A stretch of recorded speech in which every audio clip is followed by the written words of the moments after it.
Obrigada, Rubens. Bom, meu nome é Miriam, eu sou do CERT. Não sei se talvez algumas pessoas daqui conheçam. O que é o CERT? O CERT, sempre esqueço, Centro de Estudo, Resposta e Tratamento de Incidentes de Segurança no Brasil. O que é? O CERT ele é um grupo que ele foi criado em 97 para ser ponto focal nacional para notificações de incidente. Então, todos os incidentes de segurança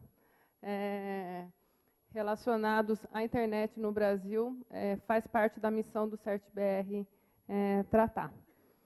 Eu trabalhei aqui na Unicamp por cerca de 9 anos. Eu trabalhava na Faculdade de Engenharia Elétrica. Aí eu fui contratada pelo CERT, né? E durante 4 anos eu fiquei trabalhando nessa área aqui, que era a área de tratamento de incidentes. Quem aqui administra a rede, principalmente o pessoal do Centro de Computação, deve ter, né, tem bastante contato com a gente.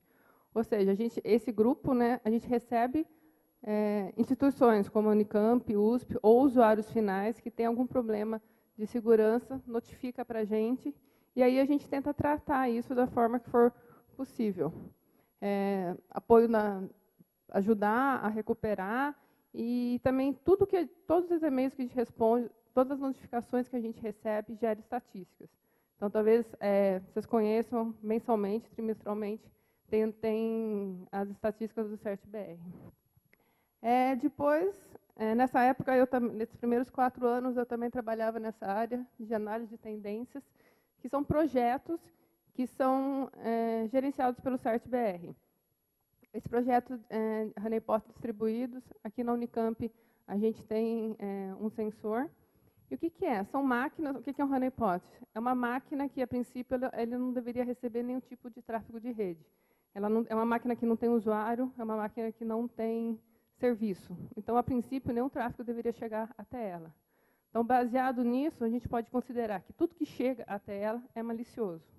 Então, a gente tem, acho que hoje a gente está com cerca de 40 instituições espalhadas pelo Brasil inteiro, com diversos sensores. Tem instituição que tem mais de um sensor. E a gente utiliza esse projeto também para a área de notificação de incidentes. O projeto SpamPots é a mesma coisa, só que baseado em máquinas que estão recebendo spam. E aí, nos últimos 3 anos, eu estou trabalhando nessa área aqui, de treinamento e conscientização. Tem vários cursos que o CERT-BR ministra, cursos voltados principalmente para administradores de redes. E tem toda a área de palestras como essa aqui e reuniões que a gente participa. O CERT, eu não sei se já foi apresentado isso de manhã pelo pessoal do IPv6, mas ele é uma das áreas do NIC-BR. Hoje vocês já tiveram uma palestra do pessoal do CEPTRO. E o que é o NIC? O NIC ele é o braço executivo do Comitê Gestor. O Comitê Gestor ele é um grupo que ele foi criado por decreto presidencial em setembro de 2003, e entre as atribuições do Comitê Gestor que o CERT-BR se encaixa seriam a recomendação de padrões e procedimentos técnicos operacionais para a internet no Brasil, promoção de estudos e padrões técnicos para a segurança de redes e serviços no país, e a coleta, organização e disseminação de informações. Então, aqui só uma parte institucional, para vocês conhecerem um pouquinho o que é o CERT. Entrando um pouco na palestra agora, é a segunda vez que a gente está dando essa palestra. A primeira vez a gente deu na Campus Party, e ali ela foi voltada principalmente para usuários finais. Aqui a gente tentou misturar um pouco com dicas de administração de rede. Então, pode ser que, para alguns, uma área fique mais interessante, ou não entenda um pouco da outra, mas a gente tentou mesclar o público que a gente esperava até aqui. Então, eu vou falar um pouquinho sobre o que são bots e botnets, vou definir e falar como é o funcionamento básico de uma botnet, o mercado negro que as botnets rotacionam, né? Ou seja, tudo de dinheiro que está sendo que rola no mercado negro baseado nas botnets, algumas iniciativas de combates mundiais que estão sendo feitas, e aí uma parte de dicas, como eu disse, tanto para administrador de rede como para usuários finais, para tentar diminuir a potência dessas botnets. Bom, primeiro, o que é um bot? Um bot ele é um tipo de código malicioso. Para nós, código malicioso é qualquer programa que é especificamente desenvolvido para executar atividades maliciosas. outros tipos de códigos maliciosos, vírus, worm, spyware, backdoor, rootkit. A gente tem a cartilha de segurança, não sei se vocês conhecem, tem o conceito de todos esses tipos de códigos maliciosos. E o bot ele tem uma peculiaridade que, enquanto o vírus ele depende que o usuário vai lá e execute ele para ele entrar em ação, tanto o worm como o bot, eles não dependem disso. Basta você estar usando uma máquina vulnerável. Ou seja, uma máquina que tenha problema de segurança, pode ser no sistema operacional, pode ser no navegador, ou qualquer aplicativo que esteja instalada, o bot e o worm, eles exploram essa vulnerabilidade e eles se propagam automaticamente, ou seja, eles não dependem da ação de um usuário. A diferença entre um worm e um bot é que o bot ele tem um canal de comunicação com o invasor. Ou seja, você pode ter uma máquina invadida, infectada por um bot, ficar anos aquele bot ali e ele nunca fazer nada. Porque o controlador dele, até então, não mandou nenhum comando a ser executado. De um dia para o outro, ele pode entrar em ação e aí fazer alguma coisa na sua máquina, ou então fazer com que sua máquina participe de algum ataque. Aqui, a palavra que eu vou usar, que é comumente chamado o computador infectado, a gente chama de zumbi, que nada mais é que um computador infectado por um bot. Ele fica lá esperando que alguém mande algum comando para ele executar. Eu falo sempre em computador, mas, na verdade, qualquer dispositivo computacional que seja acessível pela rede, ele pode ser infectado por um bot. Aqui, alguns exemplos seriam computadores pessoais, né, que é o mais comum, tablets, smartphones, celulares. A gente tem visto uma grande quantidade de bots para esse tipo para dispositivos móveis, né?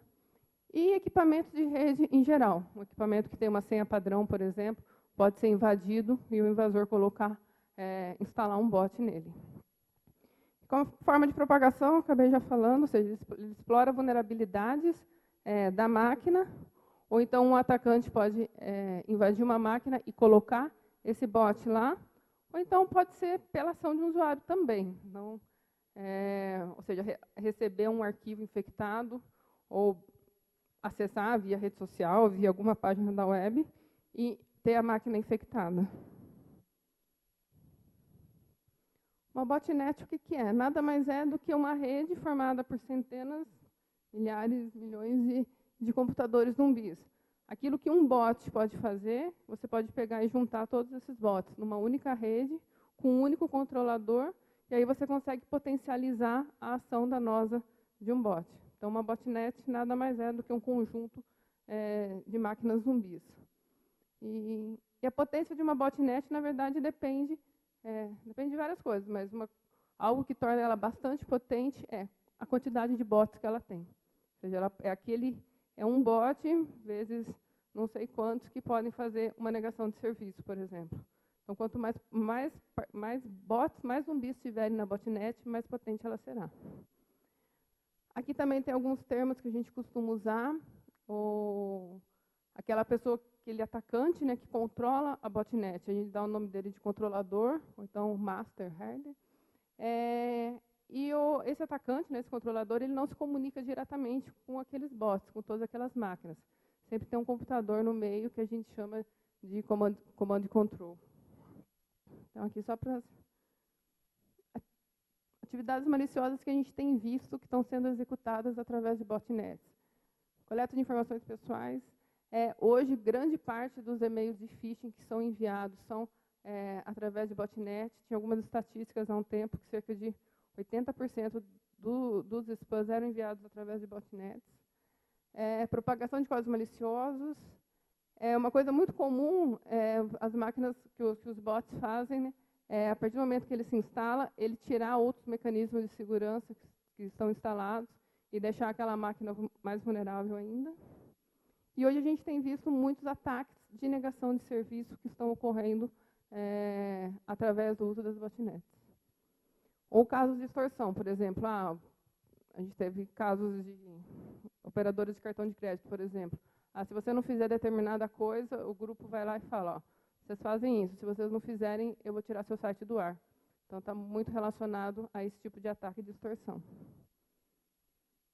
Aqui, bem basicamente, como é que funciona uma botnet. A gente tem um controlador, que é aquela pessoa que eu falei que é o dono da botnet.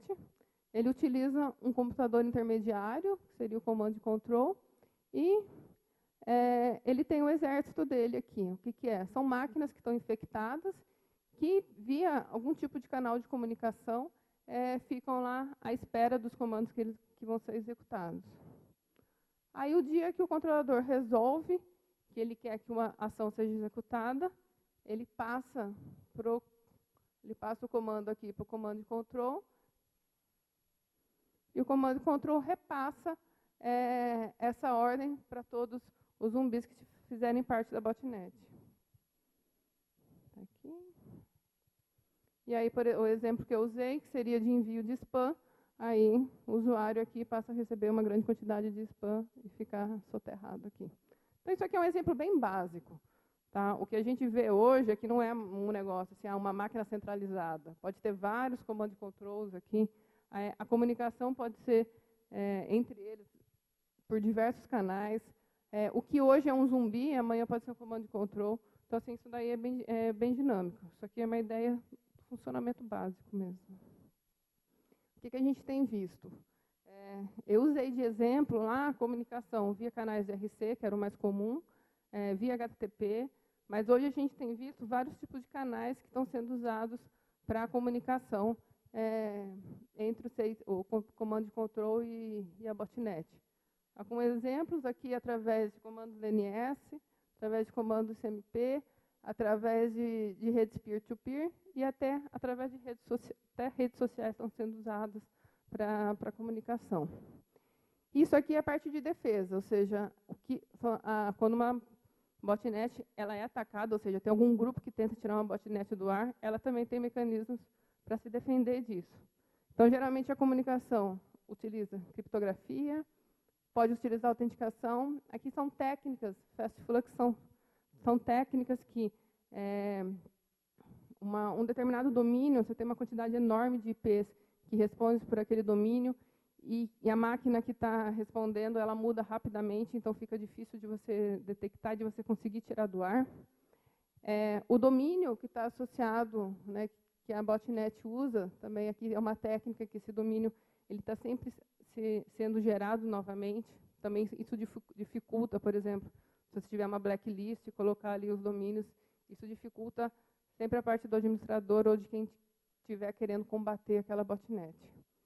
E a gente tem visto muito hoje equipamentos CPS. CPS, o que é? São equipamentos que estão na casa do usuário, tipo modems ADSL, uma grande quantidade com senha padrão, ou então com algum tipo de vulnerabilidade que está sendo explorada. Os atacantes estão colocando bots nessas máquinas, e esses equipamentos também estão participando desses ataques envolvendo botnets. Aqui só uma ideia do o quanto de dinheiro que rola através das botnets. Isso aqui a gente pegou... isso aqui seria um mercado mesmo, por exemplo. Aqui, quanto que eles cobram para obter informações de cartão de crédito. Isso aqui, os preços de 2010. Cerca de 700 a 100 dólares. Aqui, ferramentas de ataques.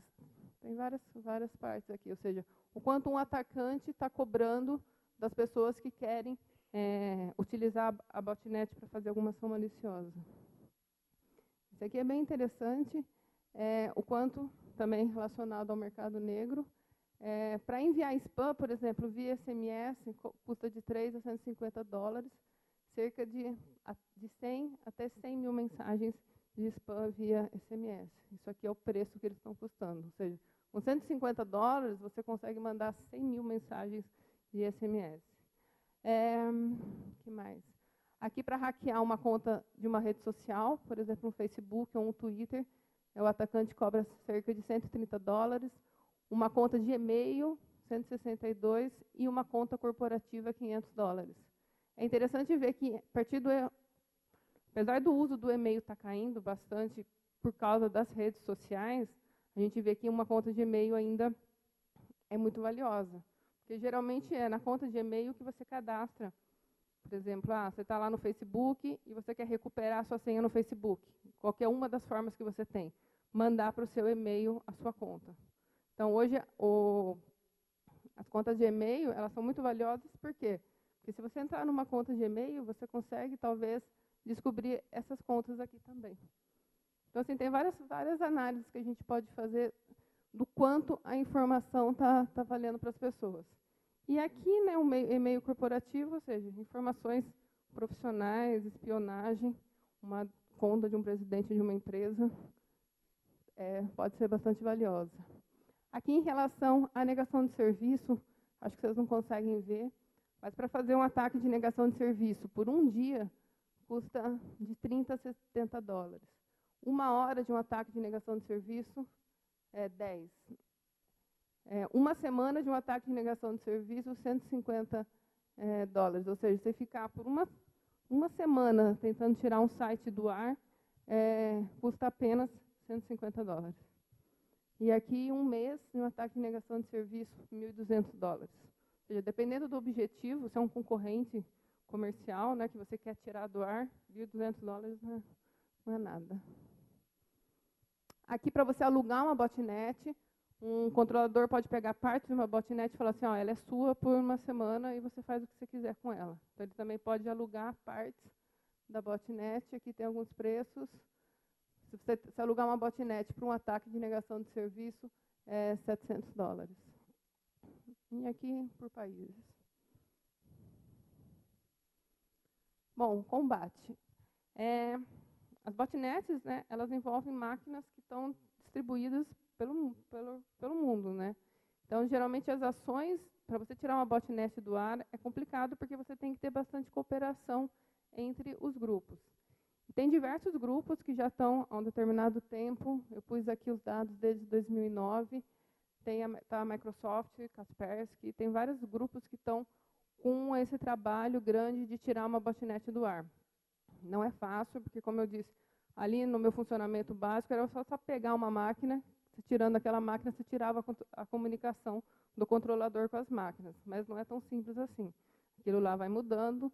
Então, assim, é um trabalho grande, é um trabalho difícil, só que tem várias empresas que estão investindo nisso, e isso aqui são casos, takedown, que a gente chama, é quando eles conseguem tomar o poder de uma botnet. O botnet agora passa a pertencer não mais ao seu controlador ou atacante, mas sim a esse grupo. Essas botnets, algumas delas estão relacionadas principalmente ao envio de spam. Eu não me lembro agora quais, mas tem várias delas que, quando a botnet ela, né, teve o takedown dela, por algum momento pode-se observar uma redução na quantidade de spam. Só que isso, né, toda essa ação tem várias questões éticas envolvidas, que eu tirei de um controlador, de uma pessoa que estava usando aquela botnet para fazer algo errado. E o que eu vou fazer com isso? Como é que eu vou avisar todos os participantes da botnet? Isso aí tem várias questões que estão sendo discutidas.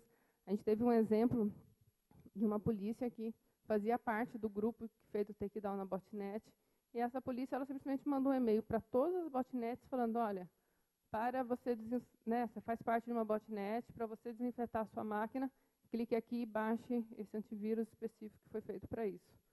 Quer dizer, essa é uma iniciativa que a intenção até foi boa, mas ela foi muito mal feita. Porque quem diz que é uma polícia que está realmente mandando aquele e-mail? Não pode ser um outro atacante falando, ó, clique aqui e agora você vai fazer parte de uma outra botnet. Então, tem várias questões éticas envolvidas, mas o objetivo aqui, na verdade, é falar que tem vários grupos que estão trabalhando nisso, ou seja, não é uma terra de ninguém também. Desde 2011, vários desses grupos, eles repassam para a gente, CertBR, informações de máquinas brasileiras que estão infectadas, ou seja, que estão fazendo parte de botnets. Como eles têm o poder do comando e control, eles falam, essa máquina aqui da Unicamp está tentando se comunicar comigo. Então, essa é uma máquina infectada. Esse pessoal passa para o CertBR a lista de máquinas que eles detectaram, e a gente faz um trabalho de repassar internamente essas máquinas. Então, várias pessoas já receberam notificações nossas. Nós fizemos cerca de 15 mil notificações em 2011, cerca de 8.500 em 2012, e agora a gente, até esse momento, foram cerca de 300. Mas isso, assim, são iniciativas de outras pessoas que a gente está repassando e tentando cuidar das máquinas brasileiras que fazem parte das botnets. Bom, e como eu disse no começo, o que torna uma botnet tão potente é a quantidade de bots que ela tem. E a melhor forma de você diminuir a potência de uma botnet é diminuindo a quantidade de bots. E um bot pode ser qualquer máquina, ou seja, é uma ação que vale tanto para o usuário final, como vale para o administrador de rede, e que depende, né, para você diminuir realmente o poder da botnet, depende de colaboração e de uma ação de todos os grupos. Não adianta apenas alguns grupos fazerem o trabalho. Tem dicas tanto para administradores de redes, mas tem coisa que é o usuário final mesmo, aquela pessoa que está na casa dele com o tablet infectado. Aqui são algumas dicas mais para administradores. Como você detectar infecções na sua rede. Você pode acompanhar, né, os fluxos de rede e, através dos flows, você pode pegar máquinas da sua rede que estão com alguma comunicação estranha com alguma máquina na China, na Índia, por exemplo, e que aquela comunicação não deveria estar ocorrendo. E a parte de fluxo também é interessante que, você utilizando os flows, se você detecta uma máquina que está infectada, e você descobre que aquela máquina está se comunicando com o IP tal da China, você pode falar assim, mas quais mais máquinas da minha rede também estão se comunicando com aquele IP? Então, você pode usar isso para detectar outras máquinas que estiverem infectadas. Ou você pode, por exemplo, pegar uma máquina infectada e você tem um malware lá e você usar um sandbox e através do sandbox você rodar o malware e saber, esse malware se comunica com esse IP. Aí eu faço a mesma coisa, eu verifico outras máquinas da minha rede que estão também se comunicando com aquele IP, e aí eu tento, vou ter uma ação de desinfecção em cima dessas máquinas. Aqui outras dicas seria implementar BCP 38, que seria para regras de anti-spoofing, que é impedir que máquinas internas participem também de ataques. Implementar a gerência de porta 25. Aqui tem bastante informação para quem quiser, né, mais dados. São projetos esse aqui, o BCP NIC-BR, é um portal que o NIC lançou ano passado, com boas práticas de segurança, principalmente para administradores de redes. E aqui o site Anti-Spam-BR tem dicas para spam, mas também tem todo um trabalho que o CERT e o NIC está fazendo em relação à gerência de porta 25, que é impedir que máquinas de usuários sejam usadas para envio de spam. Então, aqui tem mais informações, eu não vou falar muito, porque é meio chato. Aqui, para proteção para equipamentos de rede, como eu disse, tem vários equipamentos que vêm com senha padrão e as pessoas não mudam, e essas máquinas estão sendo invadidas justamente porque tem essas senhas que são conhecidas por todos. Então, a gente sempre dá a dica de trocar essa senha e, aqui, política de senhas, né? Utilizar senhas bem elaboradas. Em alguns casos, isso aqui é mais questão de contrato, às vezes isso não é permitido. Então, uma dica que a gente dá é, às vezes, você troca a senha, mas você mantém, porque pode ser que a operadora ou alguém precise fazer algum tipo de acessar, né? E aí, acessar aquele equipamento, aí você consegue retornar a senha inicial e permitir o acesso.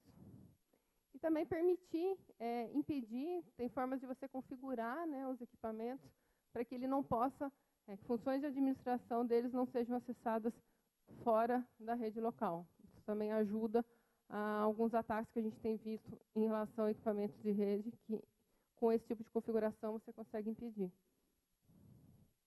Aqui dicas agora para usuários finais, ou seja, o que cada um de nós pode fazer para diminuir a potência das botnets. Como eu disse, os bots eles se propagam explorando vulnerabilidades. Então, a melhor forma é tornar o seu computador seguro, sem vulnerabilidades. Como é que a gente consegue fazer isso? Mantendo ele sempre atualizado, ou seja, todas as atualizações aplicadas e todos os programas instalados sempre com as versões mais novas. Usar mecanismos de segurança, antivírus, anti-malware, anti-phishing, tem uma grande quantidade que pode ser usada. Tem complementos, extensões para browser, por exemplo. Tem um que a gente sempre indica, que é o NoScript, que impede que JavaScript seja executado no seu browser, e aí você pode ir liberando só conforme você... nesse site eu confio, então esse aqui eu deixo. Todos os outros eu bloqueio. Isso aqui, a parte de instalação de aplicativos, principalmente para dispositivos móveis. Tem muito cuidado, tem muitos bots, muito código malicioso em geral, se propagando através... eles são essas lojas que você acessa, ou então você coloca um malware diretamente na loja que você acessa do seu dispositivo móvel para baixar alguma coisa. Então, você tem sempre cuidado quando você for instalar alguma coisa no seu dispositivo móvel, porque você pode estar instalando, por exemplo, pode ter acesso aos seus dados, pode infectar e fazer você participar de uma botnet também. Existem casos em que, mesmo que você mantenha o computador seguro e você tenha antivírus, firewall, tem casos de códigos maliciosos que ainda não tem uma solução, ou seja, ainda não tem uma vacina para aquilo. Então, a melhor prevenção para esse tipo de caso, a gente fala que é manter uma postura preventiva. Ou seja, não sair clicando em tudo que você recebe, não sair abrindo qualquer tipo de arquivo. E também não é porque uma pessoa que você conhece te manda uma mensagem que você vai achar que aquela mensagem é confiável. A gente tem visto hoje, como tem uma grande quantidade de redes sociais, aí eu tenho no Facebook, mas eu não tenho no Twitter. Alguém manda uma conta minha no Twitter, pega meus amigos do Facebook, convida, e aí manda alguma coisa. E a pessoa vai achar que sou eu. Então, assim, tem vários casos, tanto de contas invadidas, como de contas falsas, criadas justamente para a propagação de códigos maliciosos.